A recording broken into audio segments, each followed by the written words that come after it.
এটা তো এক ধরনের স্বৈরাচারী অত্যাচার চলছে বাংলাদেশে, এটা না বোঝার কোনো কারণ নেই। একটা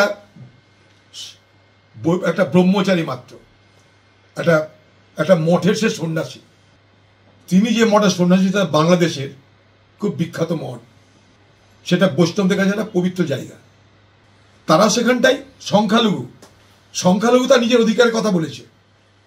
সে অধিকারের জন্য তাকে সরকারের মনে হলে 5 টাকা না 5,000 কেস দিতে পারে, কিন্তু তাকে তো আইনের অধিকার দিতে হবে। বাংলাদেশে সংবিধান আছে, আইন আছে, তার সুযোগ তাকে দিতে হবে। আজকে তার জন্য কেউ কোর্টে দাঁড়ালে সেই লয়ারের বিরুদ্ধে দেশদ্রোহিতার মামলা হচ্ছে। বাংলাদেশের এই ঘটনা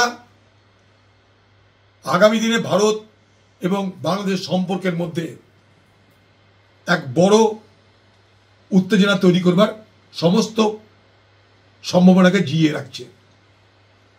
বাংলাদেশের হিন্দুরা এবং হিন্দু সমেত যারা সংখ্যালঘু আছে তারা হচ্ছে ভীত সন্ত্রস্ত, তারা জানে না যে কোথায় যাব।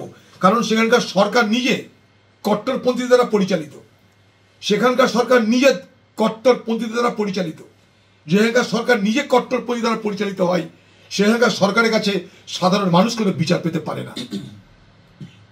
এর থেকে দুর্ভাগ্যের কিছু নেই, কারণ পাশের আমাদের দেশটার নাম বাংলাদেশ, যার সঙ্গে আমাদের নারীর সম্পর্ক, আবেগের সম্পর্ক, হৃদয়ের সম্পর্ক, সেই দেশে এই ঘটনা ঘটছে।